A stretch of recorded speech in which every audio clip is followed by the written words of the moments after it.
Good morning everyone. Our next topic is liquefaction of gases. मतलब हम gases को क्या कंडीशंस पे लिक्विफाई कर सकते हैं।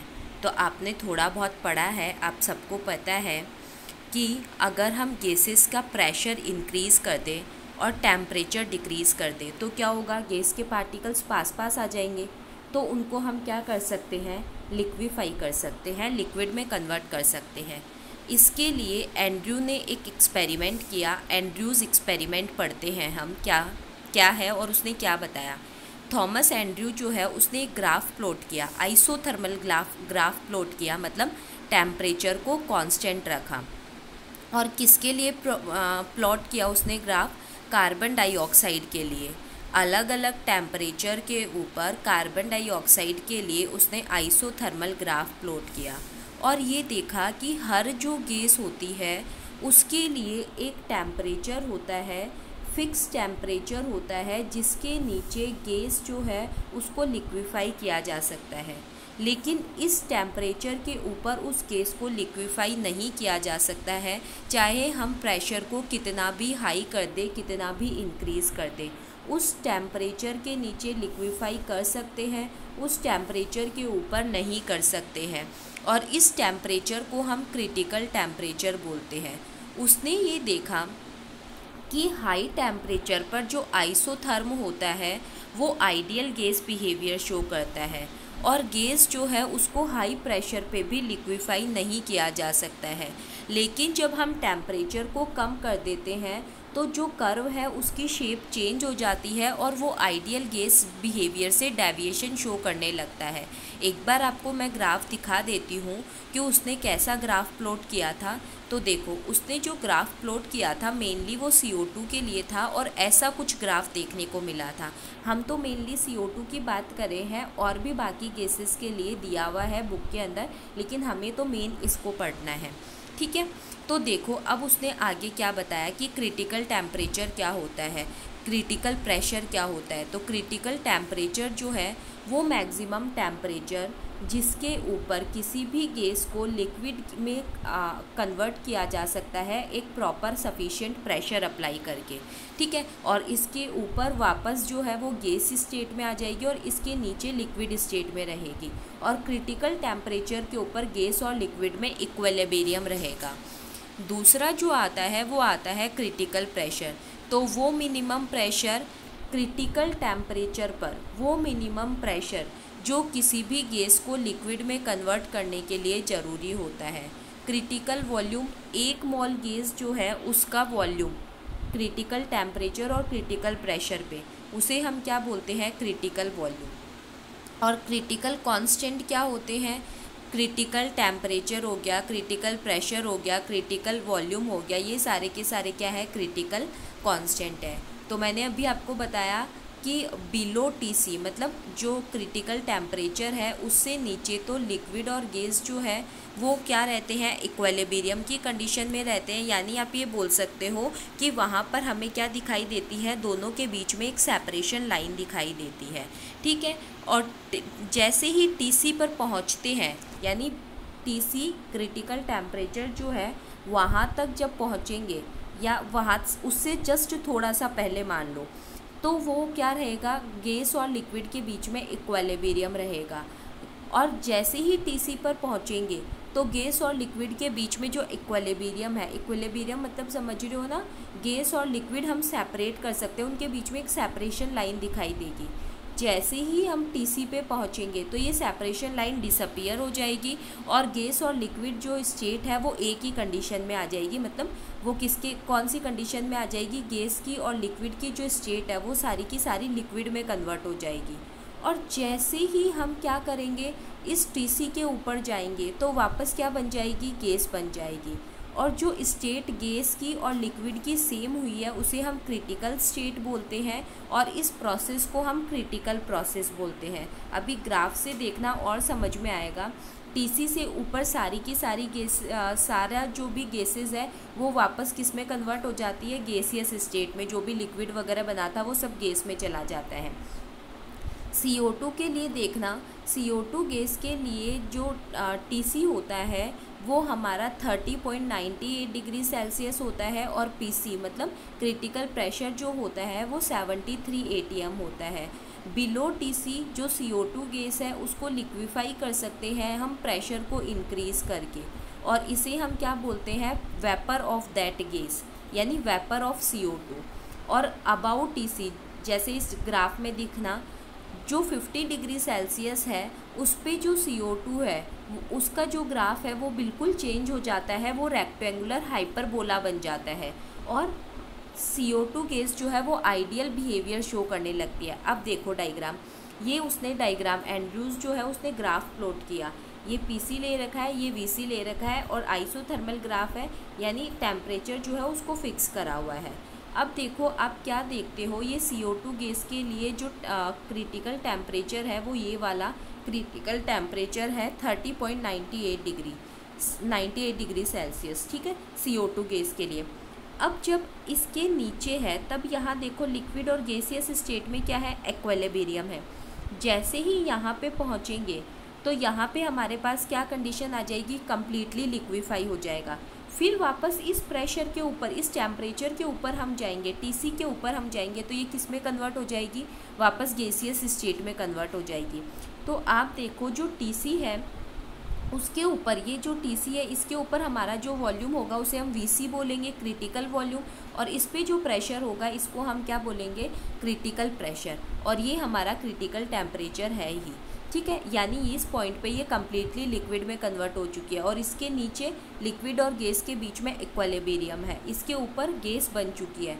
और दूसरा देखो इस TC के ऊपर नियर अबाउट 50 डिग्री सेल्सियस पे ये ग्राफ बिल्कुल ही चेंज हो जाता है, रेक्टेंगुलर हाइपरबोला बन जाता है, और क्या शो करता है, CO2 गैस के लिए आइडियल बिहेवियर शो करता है, ठीक है। तो ये लिक्विफिकेशन ऑफ गैसेस था। अब हम लिक्विड स्टेट को पढ़ते हैं। तो लिक्विड स्टेट में पता है पार्टिकल्स के बीच में सॉलिड से थोड़ा कम ज़्यादा स्पेस होता है और गैस से कम स्पेस होता है। लिक्विड के अंदर फ्लोइंग नेचर होता है, और हम इसके फ्लोइंग नेचर को भी स्टडी करेंगे। लिक्विड जो होती है उसकी कोई शेप नहीं होती है, लेकिन फिक्स वॉल्यूम होता है, जिस भी कंटेनर में डाला जाता है उसकी शेप ले लेता है। ये सब प्रॉपर्टीज़ जो है वो आपको पता है। अब हम बात करते हैं कि कोई भी लिक्विड जो है उसकी मेनली 3 प्रॉपर्टीज़ होती है। सबसे पहले हम पढ़ते हैं वेपर प्रेशर। तो एक पर्टिकुलर टेम्परेचर के ऊपर, वैसे वेपर प्रेशर आप पढ़ चुके हो, थोड़ा बहुत पता होगा। वेपर प्रेशर मतलब लिक्विड की जो वेपर बनेगी वो जो प्रेशर लगाएगी उसे ही हम क्या बोलते हैं, वेपर प्रेशर बोलते हैं। अब थोड़ा साइंटिफिकली डेफिनेशन देख लेते हैं कि एक पर्टिकुलर टेम्परेचर के ऊपर जो वेपर प्रेशर एक्सर्ट करती है लिक्विड की सरफेस के ऊपर, देखो होगा क्या, ये हमारा कोई कंटेनर है, इसके अंदर ये लिक्विड प्रेजेंट है। अगर हम इसको हीट कर रहे हैं या कुछ भी इसको टेम्परेचर दे रहे हैं तो इसकी क्या बनने लगेगी, वेपर बनने लगेगी, ठीक है। यानी वेपर और लिक्विड के बीच में इक्विलिब्रियम रहेगा। तो ये जो लिक्विड की सरफेस पर ये वेपर के पार्टिकल्स जो प्रेशर लगाते हैं इसे ही हम क्या बोलते हैं, वेपर प्रेशर बोलते हैं। तो एक पर्टिकुलर टेम्परेचर पर जो वेपर है वो लिक्विड की सरफेस पर प्रेशर एक्सर्ट करती है। जब वेपर और लिक्विड के बीच में क्या हो, या वेपर या वाटर के बीच में क्या हो, इक्विलिब्रियम हो, तो उस प्रेशर को ही हम क्या बोलते हैं, वेपर प्रेशर बोलते हैं। जब हम लिक्विड को गैस में कन्वर्ट करते हैं तो वो वेपराइजेशन होता है, और गैस वापस लिक्विड में कन्वर्ट होती है तो उसे हम क्या बोलते हैं, कंडेंसेशन बोलते हैं। और गैस वापस लिक्विड में कन्वर्ट हो रही है, यानी कंडेंसेशन की जो रेट होती है वो डायरेक्टली प्रोपोर्शनल होती है जितने हमारे मॉलिक्यूल्स प्रेजेंट है वेपर स्टेट में उनके नंबर के। यानी ये हमारे क्या प्रेजेंट है, यहाँ पे ये लिक्विड प्रेजेंट है या वाटर प्रेजेंट है, कुछ भी मान लो, ठीक है। और ये हमारे यहाँ पे क्या प्रेजेंट है, वेपर के मॉलिक्यूल्स। तो ये वेपर के मॉलिक्यूल्स जो है वो वापस लिक्विड में कन्वर्ट कैसे होंगे, इस कंडेंसेशन की रेट किस पे डिपेंड करेगी, इन मॉलिक्यूल्स की कंसंट्रेशन के। जितने ज़्यादा मॉलिक्यूल्स चेंज होने की रेट भी क्या होगी, उतनी ही ज़्यादा होगी। जैसे ये आप ग्राफ देख सकते हो, वेपर प्रेशर और टेम्परेचर के बीच में ग्राफ प्लॉट किया हुआ है अलग अलग सब्सटेंस के लिए, डाईइथाइल ईथर, CCl4, इथेनॉल और वाटर के लिए। तो वो टेम्परेचर जिसके ऊपर लिक्विड का वेपर प्रेशर जो है वो इक्वल हो जाता है एटमॉस्फेरिक प्रेशर के, उसे हम क्या बोलते हैं, बॉइलिंग पॉइंट। आप देखते हो कि जब आप वाटर को बॉईल करते हो तो गैस पर रखते ही या उसको हीट करते ही वो बॉईल होना स्टार्ट नहीं होता है। इसका मतलब क्या हुआ, वो बॉईल कब होना स्टार्ट होगा, जब उस वाटर का वेपर प्रेशर जो है वो इक्वल हो जाएगा एटमॉस्फेरिक प्रेशर के, एक्सटर्नल प्रेशर के। ठीक है, तो उस टेम्परेचर को हम क्या बोलते हैं, बॉइलिंग पॉइंट बोलते हैं। बॉइलिंग पॉइंट जो है 1 atm प्रेशर का क्या होता है, नॉर्मल बॉइलिंग पॉइंट होता है, जिसे हम वाटर के लिए 100 डिग्री सेल्सियस बोलते हैं। और 1 बार प्रेशर का कितना होता है, स्टैंडर्ड बॉइलिंग पॉइंट, जिसे हम 99.6 डिग्री सेल्सियस बोल सकते हैं वाटर के लिए। हालांकि 1 atm और 1 बार बिल्कुल सेम सा ही होता है, डेसिमल में कुछ डिफरेंस होता है, 1.016 ऐसे करके। 1 atm जो होता है 1.016 बार के इक्वल होता है। ठीक है, तो इतना सा ही डिफरेंस होता है। तो हम यहाँ पे देखते हैं कि हमारे जो टेम्परेचर है उसमें भी कोई ज़्यादा डिफरेंस नहीं आ रहा है। अब वेपर प्रेशर की एप्लीकेशंस, ये एप्लीकेशंस इम्पॉर्टेंट है, ये आपके 12th में भी काम आएगी। देखो क्या एप्लीकेशंस हैं। हाई एल्टीट्यूड्स पे जो एटमॉस्फेरिक प्रेशर होता है वो कम होता है, इसलिए वाटर जो है वो क्या होगा, लो टेम्परेचर के ऊपर ही बॉईल करना स्टार्ट कर देगा। क्यों, क्योंकि एक्सटर्नल प्रेशर जो है या एटमॉस्फेरिक प्रेशर कम है, तो एटमॉस्फेरिक प्रेशर कम है तो वाटर को बॉईल होने में टाइम भी क्या लगेगा, कम लगेगा, क्योंकि वाटर की वेपर प्रेशर जो है वो एटमॉस्फेरिक प्रेशर के जल्दी ही इक्वल हो जाएगा। वाटर का जो वेपर प्रेशर है वो एटमॉस्फेरिक प्रेशर के जल्दी ही इक्वल हो जाएगा, और जैसे ही इक्वल हुआ तो इक्वल होते ही वो क्या होने लग जाएगा, वाटर जल्दी बॉईल होने लग जाएगा। तो सी लेवल के कंपैरिजन में हाई एल्टीट्यूड्स पे वाटर जल्दी बॉईल होता है, क्योंकि वहाँ एटमॉस्फेरिक प्रेशर लो होता है।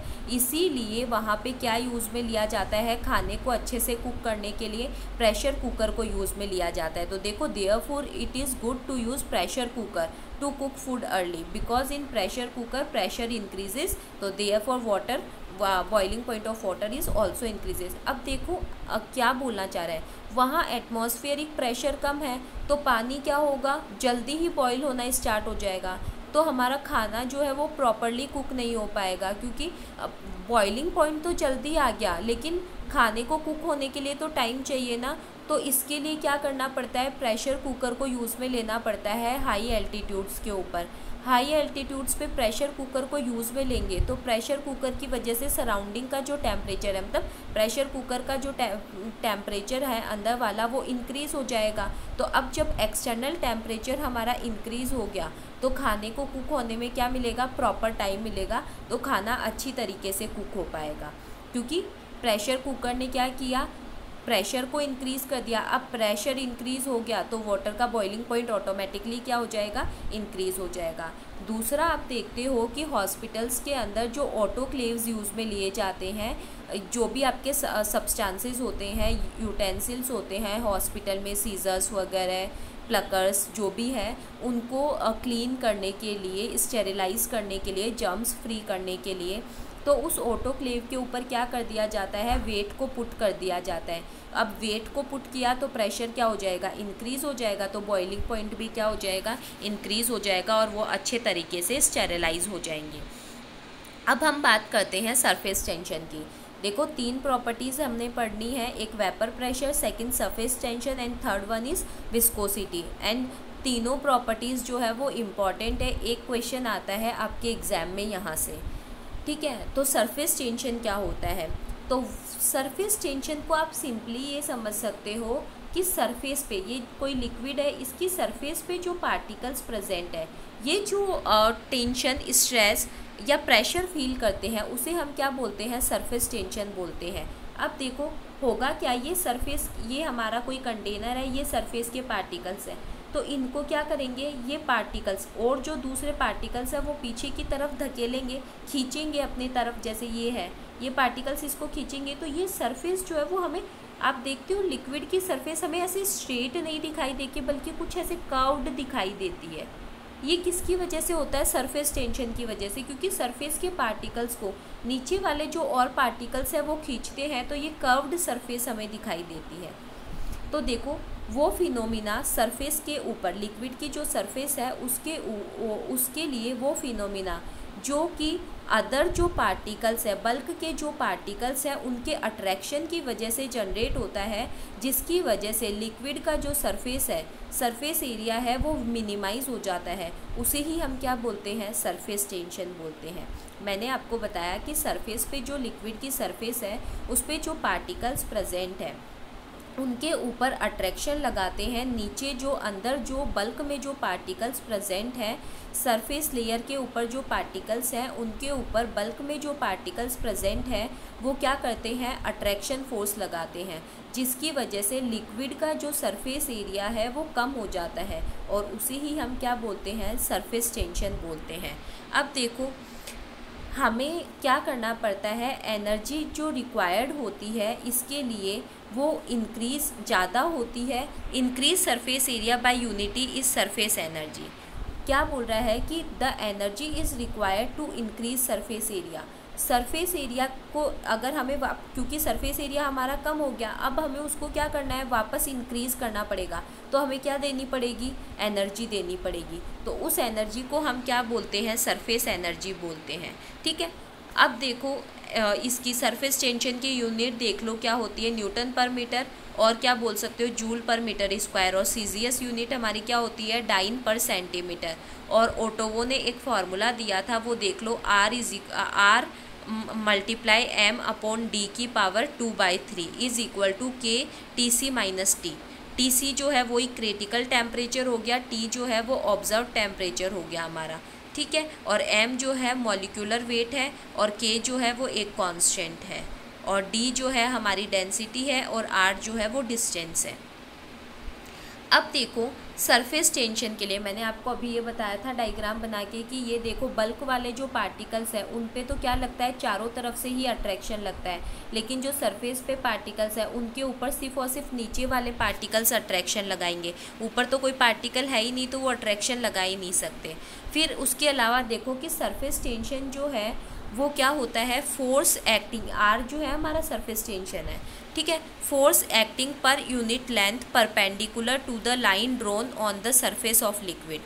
ये क्या बोल रहा है, सिंपली ये समझ सकते हो कि पर यूनिट लेंथ के ऊपर जो फोर्स लगता है उसे ही हम क्या बोलते हैं, सरफेस टेंशन बोलते हैं। तो आपको ये फार्मूला याद रखना है, R is equal to F upon L. ठीक है, तो R is equal to F upon L, और डेफिनेशन यहाँ से निकल जाएगी, पर यूनिट लेंथ पे लगने वाला जो फोर्स होता है उसे ही हम क्या बोलते हैं, सरफेस टेंशन बोलते हैं। और ये सरफेस टेंशन जो मतलब ये जो फोर्स लग रहा है वो कहाँ कैसे लगेगा, परपेंडिकुलर फोर्स लगेगा। ठीक है, अब इसके अलावा हमारे पास 2-3 चीज़ें और आती है कि सरफेस टेंशन का जो मैग्नीट्यूड है, कोई भी लिक्विड का जो सरफेस टेंशन है उसका जो मैग्नीट्यूड होता है वो डिपेंड करता है मॉलिक्यूल्स के अट्रैक्शन फोर्सेस के बीच में। ये तो आपको पता ही है, अट्रैक्शन फोर्स है उसी की वजह से तो सरफेस टेंशन जनरेट हो रहा है। तो सरफेस टेंशन जो है वो किसके ऊपर डिपेंड करता है, मॉलिक्यूल्स के अट्रैक्शन फोर्स के बीच में। और वो ये जो फोर्स है, फोर्स ऑफ अट्रैक्शन, जो सेम मॉलिक्यूल्स के बीच में लगे तो उसे हम कोहेसिव फोर्स बोलते हैं, और डिफरेंट मॉलिक्यूल्स के बीच में लगे तो उसे हम एडहेसिव फोर्स बोलते हैं। जैसे हम एग्जांपल देखें कि रूट्स ऑफ प्लांट जो होती है, आपने पढ़ा हुआ है ये भी कि प्लांट्स की जो रूट होती है वो वाटर को एब्जॉर्ब करती है, किसकी वजह से, कैपिलरी एक्शन की वजह से। ये छोटी क्लासेस में आपने पढ़ा है कि ये जैसे रूट्स है प्लांट्स की, ठीक है, फिर इनको सॉइल के अंदर प्रेजेंट है, इनको क्या मिला, यहाँ पे वाटर मिला, तो ये क्या करेगी, पहले वाटर जो है वो एक मॉलिक्यूल, फिर यहाँ से दूसरे तीसरे, इस तरीके से जो है आगे से आगे ट्रांसफ़र होता रहेगा। तो प्लांट्स की जो रूट्स होती है वो भी वाटर का एब्जॉर्प्शन कैपिलरी एक्शन की वजह से करती है, और इस कैपिलरी एक्शन, ये कैपिलरी एक्शन जो जनरेट हो रहा है उसके अंदर भी पार्टिकल्स के बीच में क्या प्रेजेंट है, अट्रैक्शन फोर्सेस प्रेजेंट है। तो लिक्विड जो है वो राइज़ हो रहा है या फॉल होगा कैपिलरी एक्शन में, ये किसके ऊपर डिपेंड करता है, सरफेस टेंशन के ऊपर डिपेंड करता है। लिक्विड राइज़ कब होगा, जब हमारे क्या लगेगा, कोहेसिव और एडहेसिव फोर्सेस क्या होंगे, बैलेंस होंगे ग्रेविटेशनल फोर्स से। अगर बैलेंस नहीं होंगे तो ग्रेविटी ज़्यादा फोर्स लगाएगी तो पानी ऊपर नहीं चढ़ पाएगा, तो क्या होने चाहिए, ग्रेविटेशन कोहेसिव एडेसिव फोर्स जो है वो ग्रेविटेशनल फोर्स के साथ बैलेंस्ड होने चाहिए, तभी क्या होगा, पानी राइज हो पाएगा।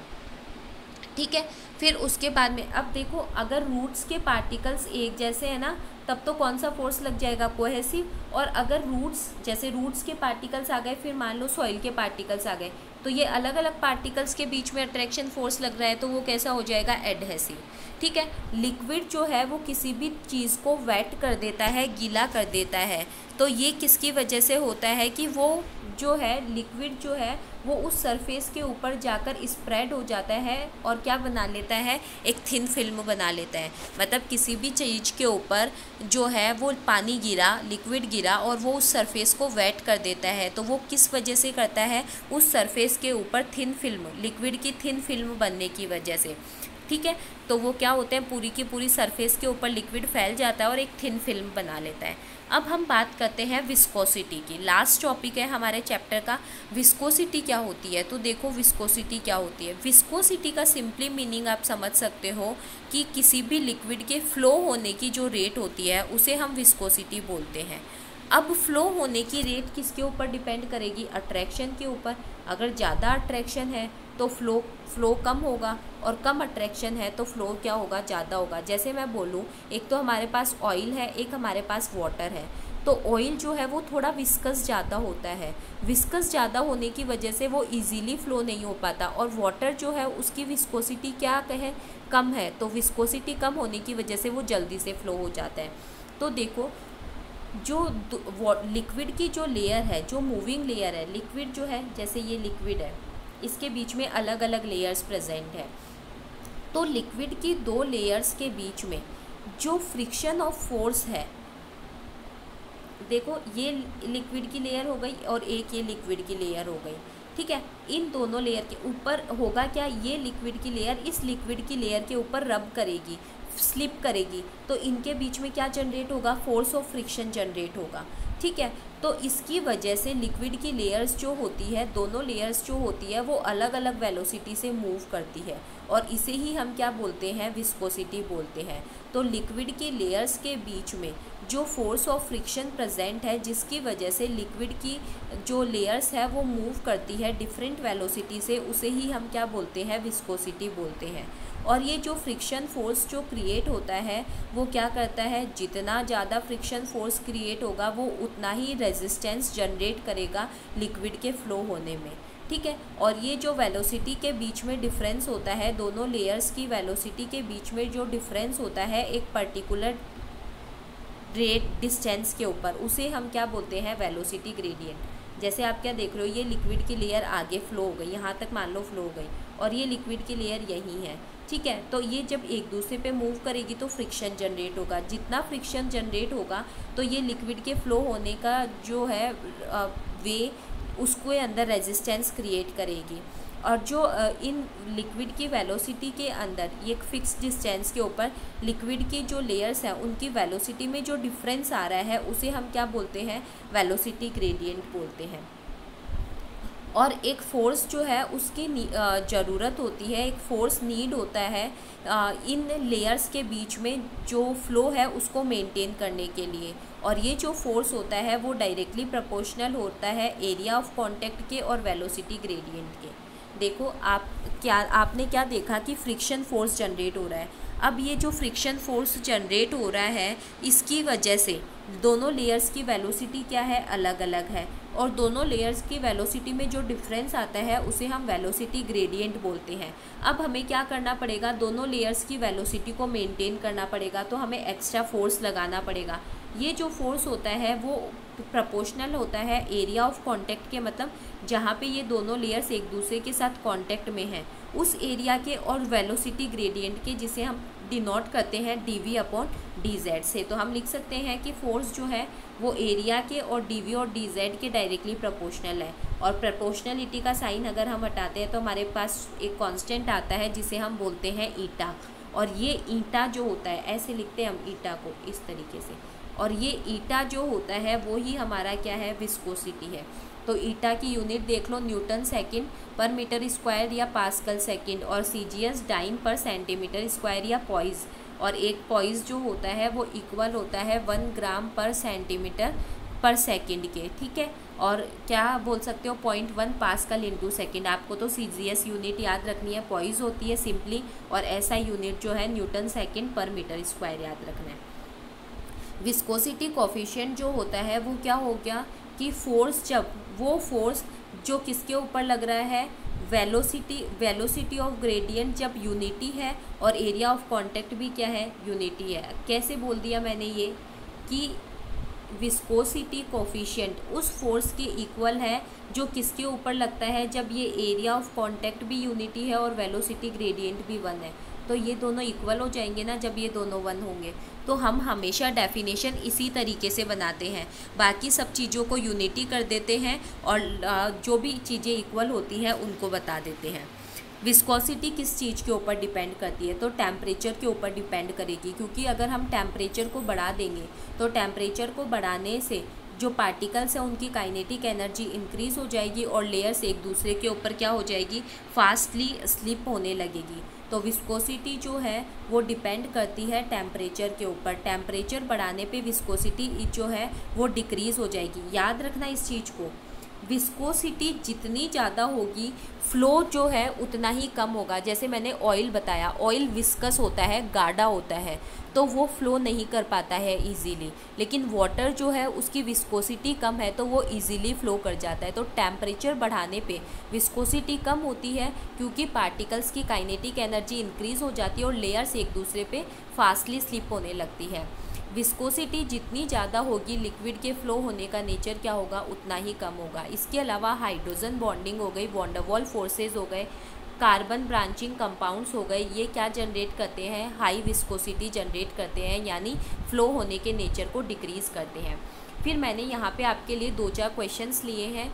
बुक एक्सरसाइज के चैप्टर कंप्लीट हो गया है और आपको इसी काइंड के क्वेश्चंस करने हैं। वैसे आप लोगों ने कर लिए होंगे क्वेश्चन आंसर, मैंने बोला था टॉपिक पढ़ो तो साथ साथ करते रहना, कोई प्रॉब्लम आए तो पूछ लेना।